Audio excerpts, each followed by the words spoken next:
네, 지위 고하, 나이를 불문하고 자세와 태도가 마음에 들지 않는다는 이유로 숙청과 처형을 반복하고 있습니다. 김정은의 공포 정치, 이게 언제까지 효과가 있을까요? 표현이 좀 그렇습니다만 언제까지 약발이 있을까요? 안찬일 세계북한연구센터 소장과 함께 이 내용 살펴보겠습니다. 안녕하십니까? 안녕하십니까? 태도가 불량하다고 하는데요. 도대체 어떤 태도를 뭐가 잘못했다는 거죠? 얘기할 때 안경 좀 닦으면 안 되는 겁니까?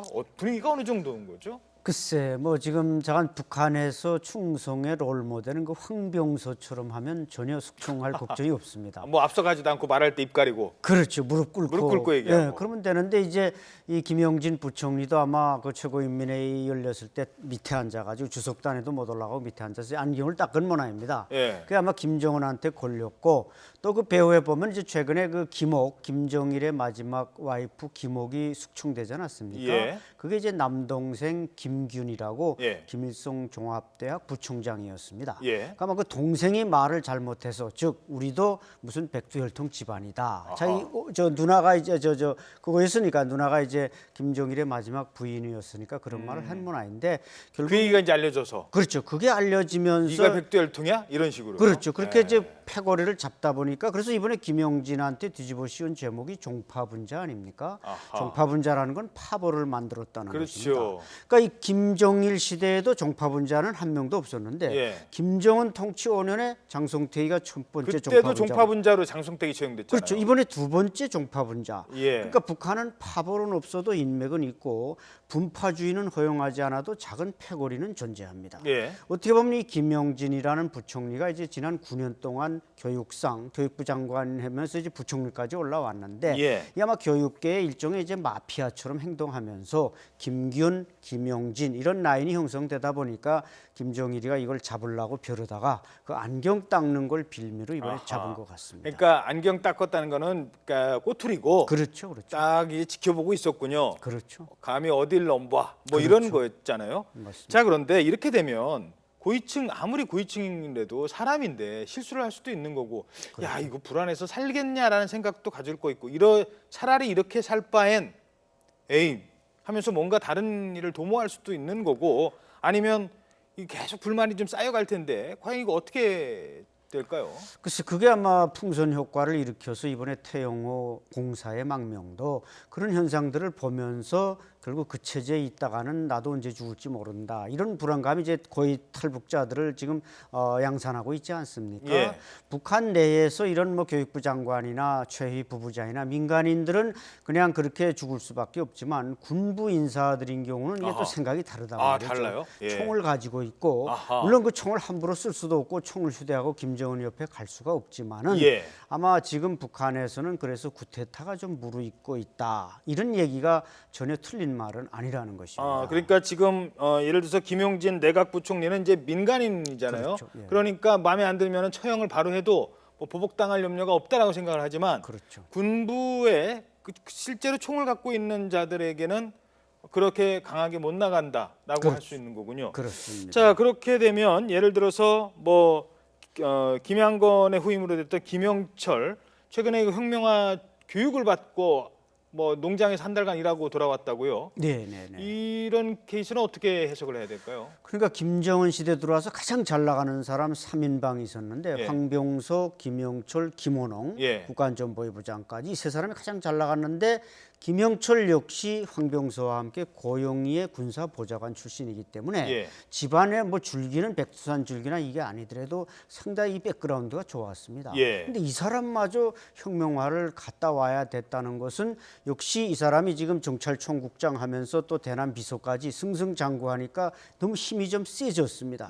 그래서 뭔가 이 사람을 좀 견제해야 될 필요가 있다. 이런 측면에서 너무 보냈고 예, 김정은이 또 보라 나는 누구나 다칠 수 있고 심지어는 내 측근도 혁명화 보낸다. 이런 걸 보여주기 위해서 김영철마저 혁명화를 보내지 않았나 그렇게 보여집니다. 그렇군요. 자, 그러니까 보라우 지금 김영철도 갔다 오는데 그렇죠. 동무들 정신 똑바로 차리라고 이런 식으로 했다는 것 같아요. 그렇죠. 그런데 이제 김영철 입장에서는요. 네.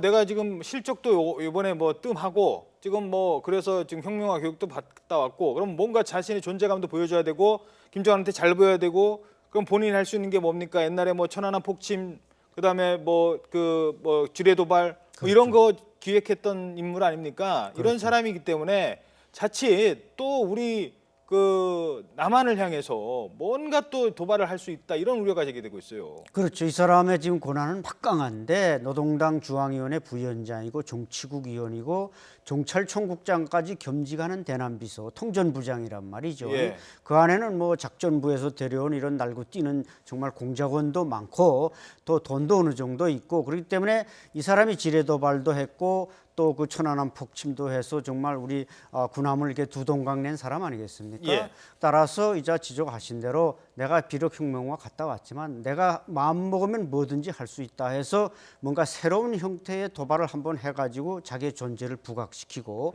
내가 없으면 김정은한테도 당신 나를 혁명화 보냈지만 속으로는 그 불만이 누적돼 있지 않겠습니까? 예. 자, 내가 돌아와서 한 건 한다. 봐라. 이렇게 해서 뭔가 남한 내에 이번엔 내륙 깊숙이 무슨 화공약품 테러라든지 무슨 살인 가스 테러라든지 해외에 있는 우리 뭐 여행객들이나 이런 얘기도 지금 나오고 있어요. 그렇죠. 지금 이미 정찰총국 요원들이 뭐 800명이 나가 있다, 500명이 나가 있다고 하니까 해외 특히 중국이나 이런 지역에서 우리 국민들을 납치한다든가 살해한다든가 뭐 실제로 정찰총국이 지난 4월 달에 그 목사님 연변 지역에 있는 목사님 살해한 것도 그렇죠. 김영철이가 한 거란 말이죠. 예. 뭔가 좀 조심할 필요가 있습니다.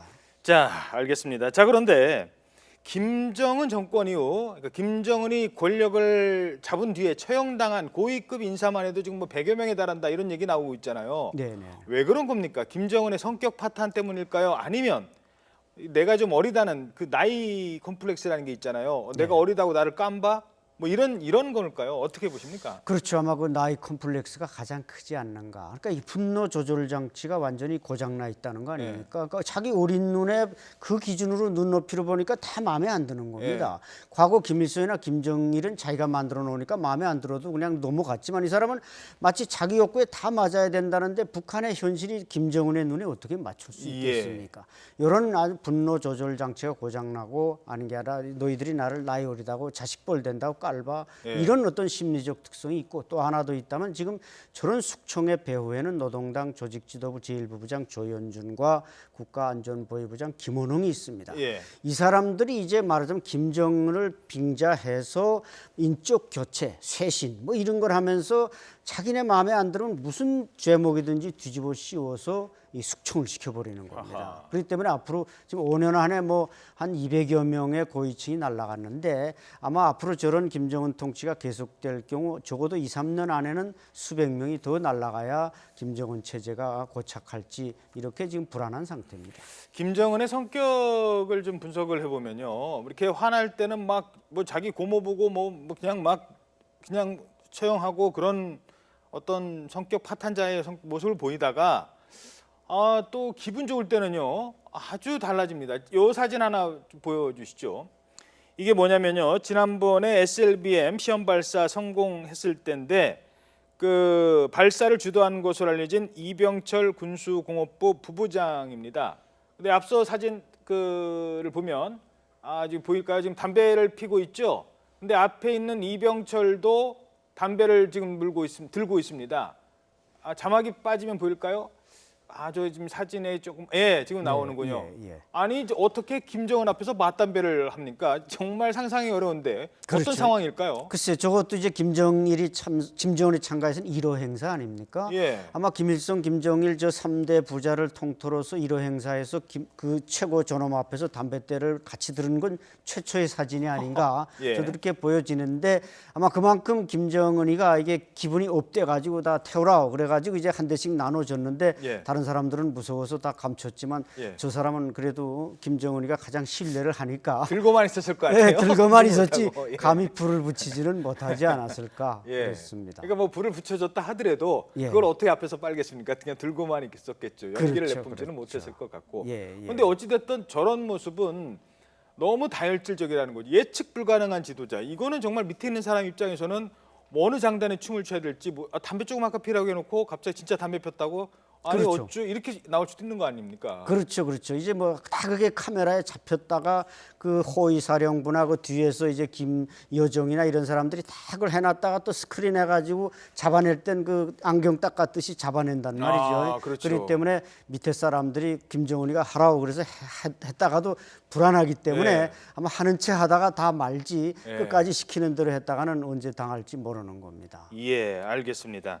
자, 마지막으로 이렇다면 김정은의 최근에 뭐 박근혜 대통령도 그 북한 정권이 지금 어떻게 될지 모른다라는 그런 내용을 얘기를 했는데요. 어떻게 전망하십니까? 북한 정권 지금 이렇게 공포 정치 한쪽에서는 핵 개발하고 SLBM 뭐 미사일 능력 계속 늘리고 있고 공포 정치하고 어느 순간에 이거 무슨 일을 저지를지 모르는 상황 아닙니까? 그렇죠. 김정은도 지금 재정 고갈로 인해서 정권이 위태로우니까 자꾸 저런 분노가 표출되고 있는데 결국 고위 엘리트들 숙청하고 지금 밑에는 보도가 잘 안 돼서 그런지 지방에서도 계속 총살이 진행되고 있습니다. 이런 가운데 뭐 자꾸 고위층 또 외국에 나간 어떤 그 탈북 면허를 가진 외교관들 무역성 사람들은 자꾸 또 탈북을 하지. 그래서 아마 김정은이 어떤 특단의 조치를 취하지 않는 한 저 정권이 앞으로 한 2년 이상 가기는 어렵지 않겠는가. 예. 뭔가 중국처럼 개혁 개방을 하든지 아니면 뭐 내부적으로 어떻게 단도를 해야지 사실 저런 김정은의 어린 통치력을 가지고 북한 체제를 장기적으로 끌어간다는 건 상당히 어려워 보입니다. 알겠습니다. 네, 지금까지 극에 달한 북한의 공포 정치 살펴봤습니다. 제가 질문할 때 이 방송용으로는 적합하지 않은 몇 가지 단어를 사용했는데요. 지금 북한의 상황을 설명하려면 그게 적합한 것 같아서 지금 그렇죠. 그런 식으로 놀고 있다는 생각이 들어서 얘기를 해봤습니다.